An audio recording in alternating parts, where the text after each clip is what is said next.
मिला ठीक है, नहीं मिला तो छठे घर नहीं जाते, ऐसा स्वभाव है। एक दिन सुशीला ने कहा, अरे खाने का ठिकाना नहीं है, इतनी दरिद्रता, इतनी गरीबी है, ऐसा करो आपके मित्र द्वारकाधीश है, उनके पास जाओ, स्थिति को देखकर द्वारकाधीश कुछ देंगे तो कुछ कार्य चलेगा। सुदामा ने मना कर दिया कि अपने सखा से, अपने मित्र से मैं जाकर धन मांगू, मैं नहीं, ऐसा नहीं हो सकता। नहीं गई, स्वाभिमानी है, जिद्दी है सुदामा, मना कर दिया। अगर मांगने को कहोगी तो नहीं जाऊंगा। कुछ समय के बाद, कुछ दिनों के बाद कहा सुशीला ने, मैं ये नहीं कहती तुम मांगो, मैं तो कहती हूँ कि मित्र का दर्शन करना चाहिए। तो उन्होंने कहा कि कुछ साथ होना चाहिए, मित्र के यहाँ जाएं तो कुछ भेंट लेकर जाएं। देखो कुछ जगह ऐसी है जहाँ खाली हाथ नहीं जाना चाहिए। मित्र के यहाँ, गुरु के यहाँ, बहन के यहाँ और बेटी के यहाँ व्यक्ति को खाली हाथ नहीं, कुछ ना कुछ लेकर जाना चाहिए।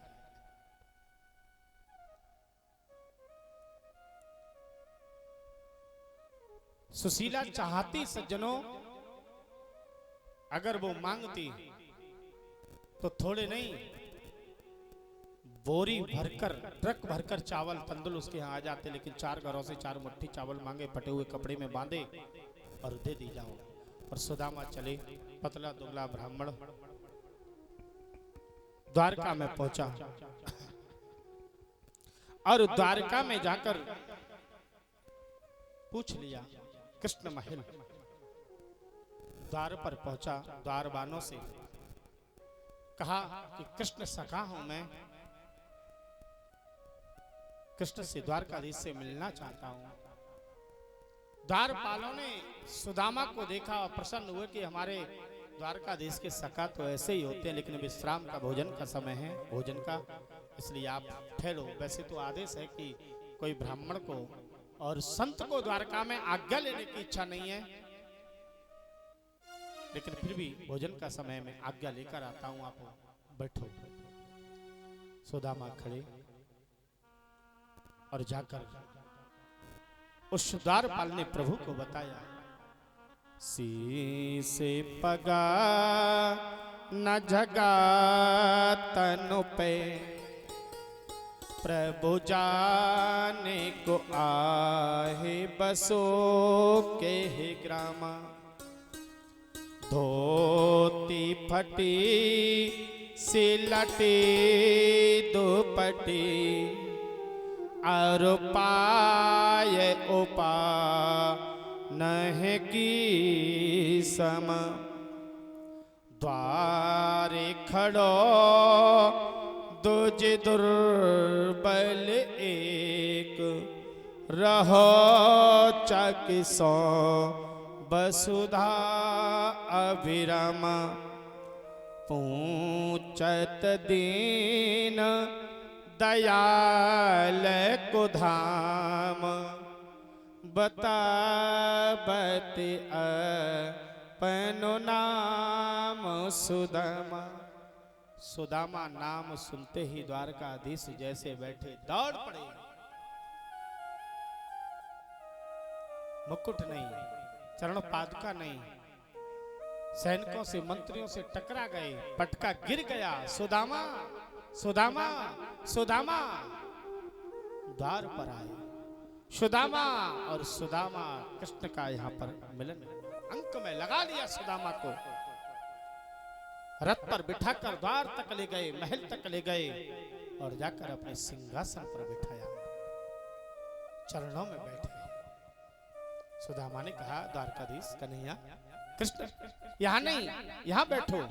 अरे मैं और सिंहासन पर, ये तुम्हारा। बोले नहीं मित्र बैठो।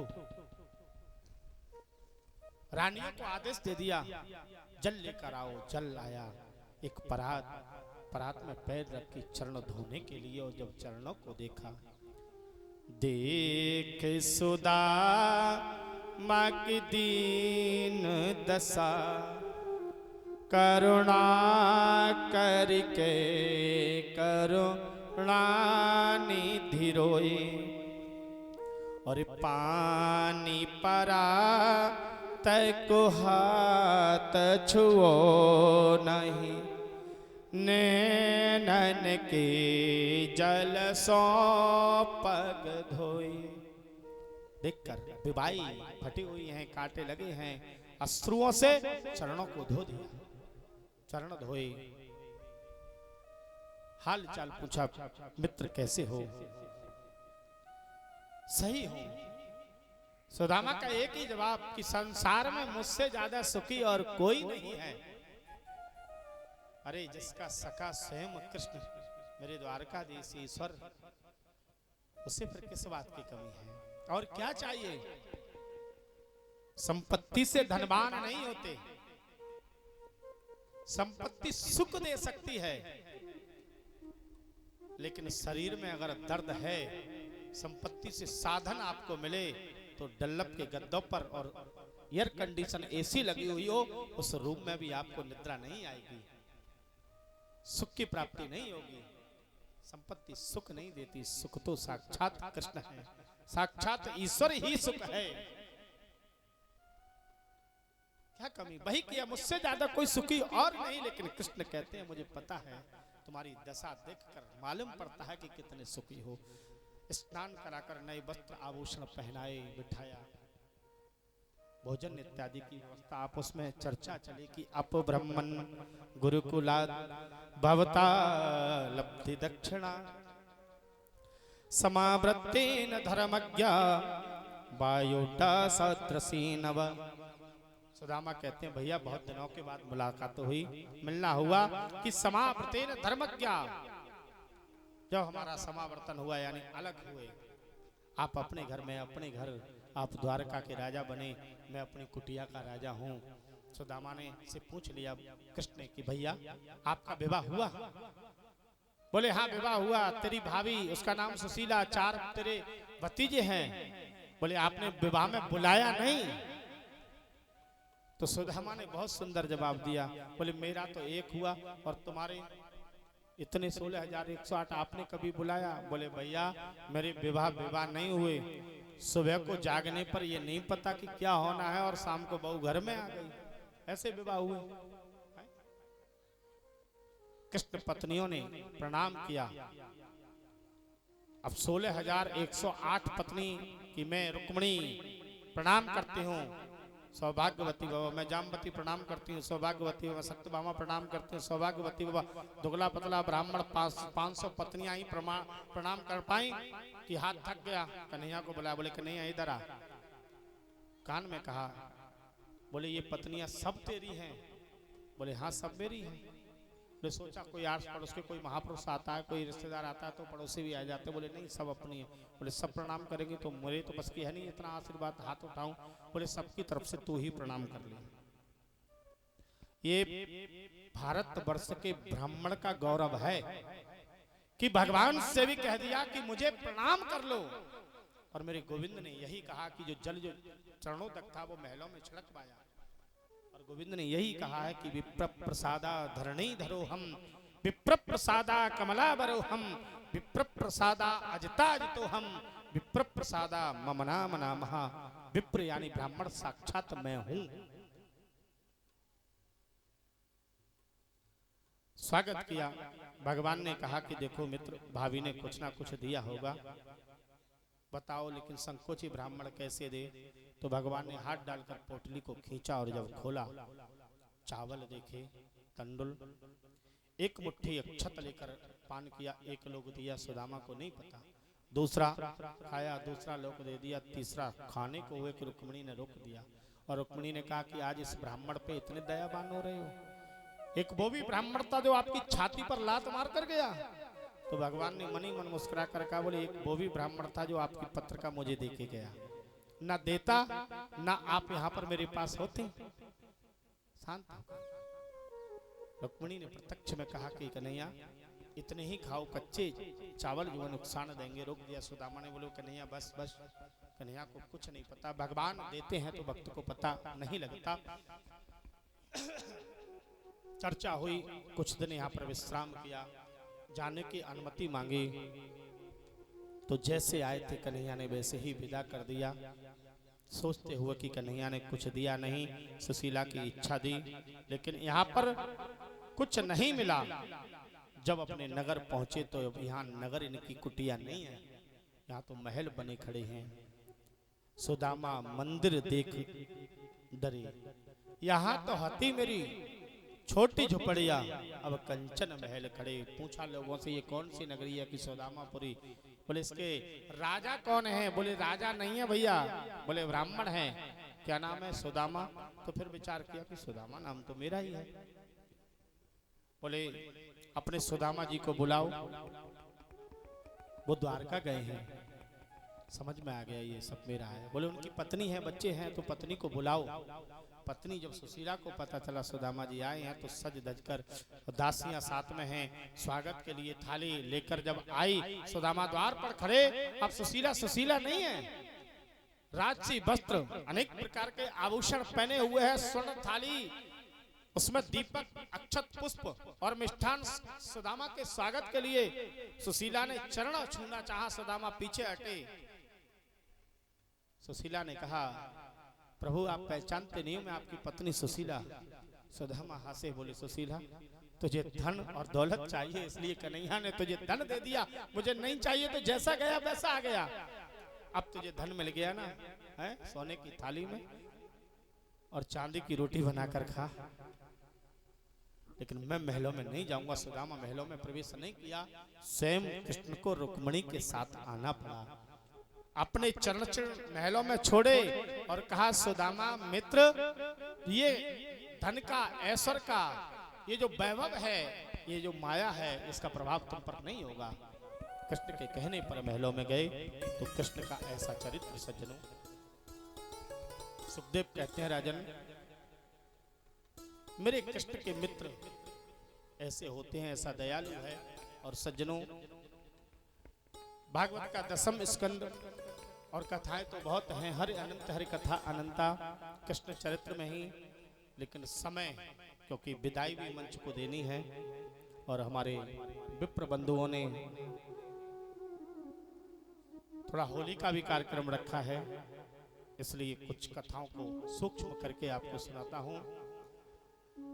सुखदेव ने कहा राजन, तुम्हारी दादी का विवाह आपके बाबा के साथ में हुआ और उसमें भी लीला हुई कि अर्जुन सन्यासी का वेश धारण करके कृष्ण के कहने पर द्वारका में पहुंचे और भोजन दाऊ भैया ने कराया, इनका हरण किया, यानी आपकी दादी सुभद्रा ने अर्जुन का हरण किया। ये सब जब कृष्ण ने बताया तो बलदाऊ भैया ने स्वीकार किया, अन्यथा वो तो दुर्योधन के साथ करना चाहते थे। आगे एकादश स्कंद में प्रवेश करते हुए, एकादश स्कंद सज्जनों वैसे तो सार है भागवत का, 7 दिन तक अगर इसकी कथा सुनाई जाए तब भी एकादश स्कंद जो है पूर्ण नहीं होगा। सार है इसमें। कृष्ण ने, कन्हैया ने अपने पुत्रों को समझाया, उपदेश दिया, लेकिन पुत्रों ने नहीं माना। तो यहाँ पर कृष्ण समझ गए कि अब जाने का समय आ गया, द्वारका का विनाश का समय। और मेरे गोविंद ने द्वारका छोड़ी। सप्त ऋषि आए, 7 ऋषियों का प्रयास कृष्ण के पुत्रों ने किया। प्रथम दिन आपको सुनाया था सूक्ष्म रूप से। जामवती के पुत्र साम के पेट पर कढ़ाई कपड़े से बांधकर जनाने वस्त्र पहनाकर सामने बैठा दिया।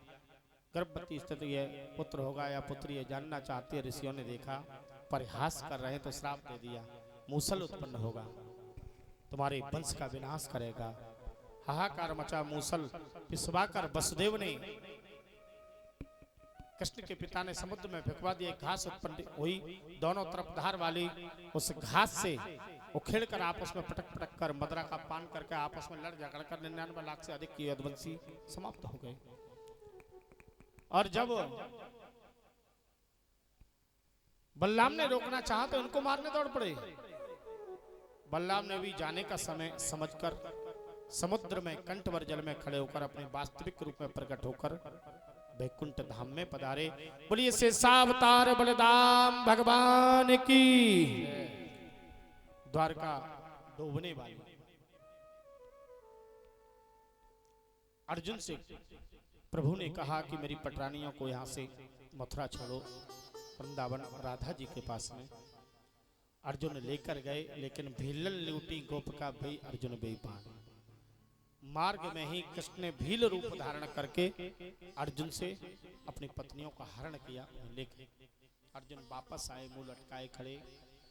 जो मूसल का अंतिम कर था वो एक भील को मिला, उसमें बाण पर लगाया, शिकार खेलने के लिए गया। हिरण की आंख समझकर भगवान के तलबे में पद्म का चिन्ह, अर्धशयन अवस्था में लेटे थे, निशाना साध दिया, तलबे में लगा आकर। जब देखा उसने तो भगवान से क्षमा याचना की। भगवान ने कहा देखो ये तो बदला है। त्रेता में मैंने छिपकर बाण मारा, तुम बाली थे, और अब तुमने मुझे मारा है, ये बदला लिया है। देवताओं ने पुष्प वर्षा की। भगवान के सबके देखते देखते भगवान एक रूप से भागवत में प्रवेश किया, एक रूप से श्री धाम वृंदावन में प्रभु ने प्रवेश किया और शरीर के सहित अपने गोलोक गमन के लिए प्रस्थान किया। सुखदेव कहते हैं राजन, कर्मयोग सांख्य योग का वर्णन करते हुए, सन्यास का वर्णन करते हुए, यदु और दत्तात्रेय का संवाद, 24 गुरुओं का वर्णन, और अंत में भगवान सुखदेव ने राजा परीक्षित से कहा कि परीक्षित मैं तुमसे प्रश्न करना चाहता हूं, क्या तुम मरोगे? परीक्षित ने कहा गुरुवर मैं मरूंगा नहीं, क्योंकि मैं शरीर नहीं, मैं आत्मा हूं। आत्मा ना जन्म लेती है ना मरती है, वो अमर है। सुखदेव उसी समय उठकर खड़े हो गए, बोले समझ गए, बोले अब तुझे मोक्ष मिल गया। सुखदेव का पूजन हुआ, विदाई हुई, और सूत जी कहते हैं ऋषियों, सुखदेव के जाने के बाद में परीक्षित के बेटे जन्मेजय ने बहुत सुंदर व्यवस्था की कि यहाँ पर तक्षक ना आए, लेकिन तक्षक आया। आस्तिक मुनि ने बीच में रोका तो कुछ धन देकर उन्हें वापस कर दिया। सूक्ष्म रूप लेकर पुष्प के साम चला गया। परीक्षित को डसा, लेकिन परीक्षित को नहीं, शरीर को डसा। तब तक परीक्षित तो जा चुके थे, जलकर राख हो गया। जन्मेजय ने सर्प यज्ञ किया, भय से तक्षक इंद्र के सिंहासन पर जाकर लिपट गया। सिंहासन खिंचने लगा, तब वेद व्यास जी ने उस यज्ञ को रुकवाया। जन्मेजय को समझाया, बेटा यहाँ तो जो आया है वो जाएगा, तुम्हारे पिता का समय था, उन्हें जाना था, अब राज्य करो। वो यज्ञ को समाप्त किया, नाग जाति बची। सूत जी कहते हैं ऋषियों, द्वादश स्कंद में सबसे पहले कलयुग के गुण और अवगुणों का वर्णन सुनाया है। तो गोसाई जी ने एक चौपाई में पूर्ण सार दे दिया है कि कलयुग के बल नाम आधारा, कलयुग के बल नाम आधारा, सुमिर सुमिर नर उतरहि पारा, सुमिर सुमिर नर उतरहि पारा। कलयुग में 99 अवगुण हैं, कोई भी गुण नहीं है। एक गुण है जो ना ही सत में है, ना ही त्रेता में है, ना ही द्वापर में है। केवल परमात्मा का संकीर्तन करने से हमें मोक्ष मिलता है, मेरा ठाकुर मिल जाता है। कलाओं के सब कीर्तना है, केवल कीर्तन करने से परमात्मा की प्राप्ति होती है। अब सुखदेव जी सूत जी कहते हैं ऋषियों, ये श्रीमद् भागवत से मोक्ष मिलता है। ये सारे संसारे विषय विसंगा कुल धिया, क्षणार्थम क्षयमार्थम पिबत सुख गाथा तुल सुदाम। ये अमृत है और ये सुख गाथा जो पान करता है, किमर्थम व्यर्थम वो ब्रजत कुपते कुप्सित सते। परीक्षित साक्षी यक श्रवण गत मुक्ति कथने। परीक्षित इसके साक्षी है कि भागवत से मुक्ति मिलती है। भागवत के सज्जनों 10 सर्ग हैं। सर्ग विसर्ग स्थान शोषण युति, मनमंत्र कथा, ईशान कथा, निरोध, मुक्ति और आश्रय, ये 10 लक्षण भागवत के। अब यहाँ पर सूत जी ने कहा ऋषियों ध्यान पूर्वक सुनेंगे, पुनरावृत्ति। और मैं अपने भक्तों से भी आग्रह करूंगा, ये तत्र जो अगर कहीं बाहर हो तो आप आकर प्रांगण में व्यासपीठ के सन्मुख बैठे, क्योंकि हमारे ऋषियों ने कहा है कि पुनरावृत्ति जो श्रवण करता है और 7 दिन कथा नहीं सुनी है जिसने, और वो पुनरावृत्ति को सुनता है, तो 7वें दिन की कथा सुनने का फल उसे प्राप्त होता है। बोलिए श्रीमद् भागवत महापुराण की। सबसे पहले भागवत के अंदर 12 स्कंद हैं, यानी 12 स्कंद, 365 अध्याय, 18,000 श्लोक। प्रथम स्कंद में सुखदेव जी और परीक्षित के जन्म की कथा का प्रसंग है। उसके बाद कुंती स्तुति, भीष्म स्तुति, राजा परीक्षित की सभा में सुखदेव जी के आगमन आदि का वर्णन, ये कथाएं प्रथम स्कंद में। फिर दूसरा स्कंद सद्यो मुक्ति, क्रम मुक्ति का वर्णन, ब्रह्मा की उत्पत्ति और चतुर्थ श्लोकी भागवत नारायण के द्वारा ब्रह्मा को देना, उसका वर्णन। तृतीय स्कंद में विदुर मैत्रेय संवाद, कपिल देवहूति संवाद, हिरण्याक्ष वध आदि का वर्णन। चतुर्थ स्कंद में ध्रुव चरित्र, ध्रुव जी के वंश का निरूपण। पांचवें स्कंद में प्रियव्रत चरित्र, आग्निंद्र चरित्र, नाभि चरित्र, जड़ भरत चरित्र, जड़ भरत रहुगण का संवाद, भूगोल का वर्णन और 28 नरकों का वर्णन। छठे स्कंद में सर्वप्रथम अजामिल उपाख्यान, गुरु हत्या का परिणाम, मरुदगणों की उत्पत्ति। सातवें स्कंद में प्रहलाद चरित्र और नरसिंह भगवान की कथा।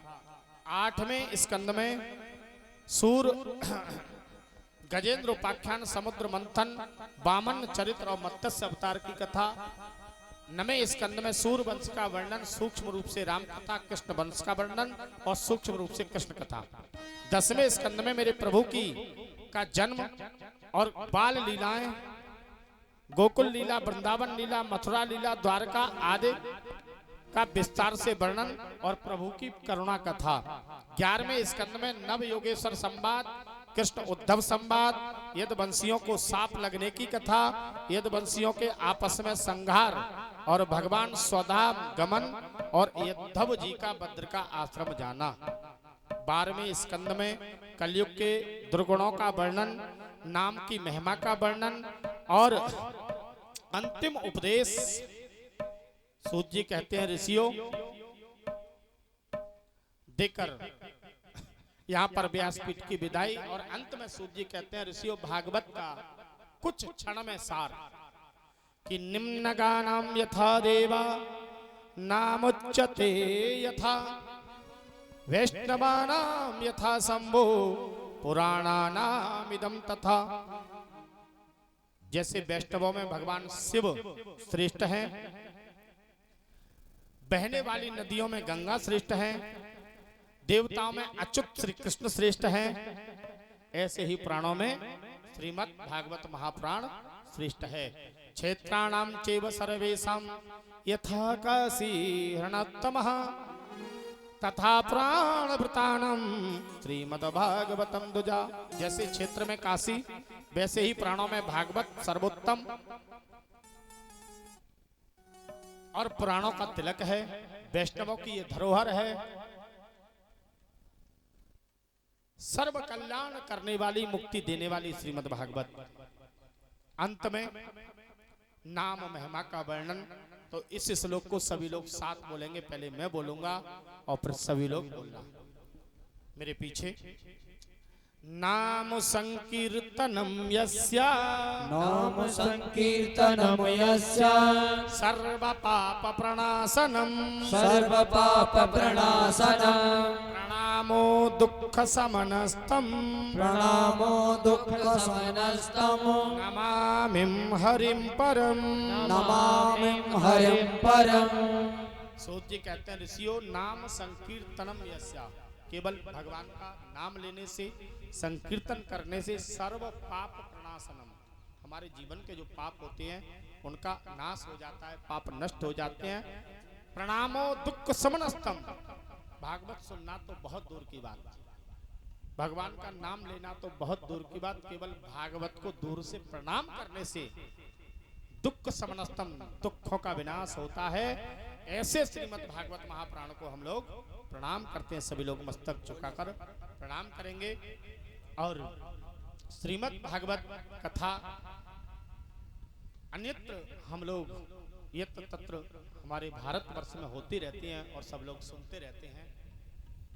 सज्जनों, केवल भागवत सुनना ही नहीं, अपने घर में भागवत की पोथी रखो, और मैं तो ये कहूंगा कि शाम को रोज अपने परिवार के सदस्य भोजन के बाद बैठो, टीवी मत देखो, समाचार मत देखो, नाट्य मत देखो, मूवीज मत देखो, पूरे परिवार के सदस्यों को बिठा लो और एक व्यक्ति, अधिक नहीं एक अध्याय भी पढ़कर सुनाओ, तो आपकी आगामी जो संतान है वो भागवत धर्म को समझेगी और धर्म को समझेगी। जो आज संतान बिगड़ रही है और हमारी माता बहन भाई बंधु रोते हैं कि बेटा सुनता नहीं है, मदरा पान करता है, जुआ खेलता है? और आज एक बात और, जो आज की समय में जितने दुराचार हो रहे हैं ये कमी शिक्षा की है, क्योंकि शिक्षा तो हो रही है लेकिन धर्म की शिक्षा नहीं हो रही है, संस्कारिक शिक्षा नहीं हो रही है, केवल पेट भरने की शिक्षा हो रही है। अगर हमारे पुत्रों को हम गीता पढ़ाएं, भागवत पढ़ाएं, रामायण पढ़ाएं, तो आज हमारे ये पुत्र हमारी बेटियों के जो बलात्कार कर रहे हैं और ये केस सामने आते हैं, ये सज्जनों कभी नहीं आते। इसलिए मैं तो यही कहूंगा कि अपने घरों में भागवत रखें, शाम को भोजन के बाद एक अध्याय रोज पढ़ें, सबको सुनाएं, और अगर नहीं पढ़ सकते हो तो पूजा घर में रखो, सुबह को रोली से अक्षत से तिलक करो, अक्षत अर्पण करो, आरती करो, शाम को आरती करो, रोज प्रणाम करो भागवत को, इतने से ही तुम्हारा कल्याण हो जाएगा। ये श्रीमद् भागवत का महत्व, 7 दिवस 7 दिन से ये शरीर आप लोगों को सुना रहा था। कुछ लोग, कुछ हमारी माताएं बहनें यहाँ पर सुन रही थी प्रतिदिन, कुछ लोग रोज आते रहे जाते रहे। आपको जैसा ज्ञान वैसा मैंने प्रभु की ये चर्चा श्रवण कराई, और भागवत प्रवचन की तरफ से मैं वाणी को भी विराम दूंगा, लेकिन उससे पहले सबसे पहले मैं अपने भक्तों का धन्यवाद दूंगा। ये जो कार्यक्रम हमारे स्वामी जी महाराज के सानिध्य में और तीसरा कार्यक्रम है,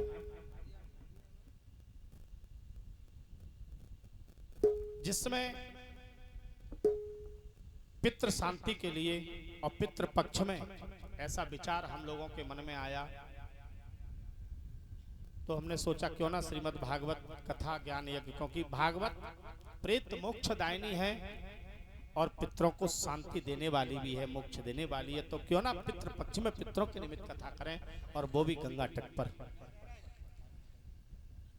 स्वामी जी की कृपा हुई, स्वामी जी ने से जब हमने कहा तो स्वामी जी ने कहा ठीक है आप यहाँ कथा करो, और भक्तों का साथ मिला, हमारे दान दाताओं का साथ मिला। हम सोचा हम लोग अपनी धन से करते हैं, नहीं, भक्तों से धन को एकत्रित करके, उनसे धन पैसा लेकर, उनसे कोई भंडारे की वस्तुएं लेकर, सब एकत्रित करके ये कार्यक्रम होता है। और भक्त लोग दूर दूर से दराज से इसमें आकर पूजन हवन में, तर्पण में अपनी पितृ शांति भी करते हैं और कथा श्रवण भी करते हैं।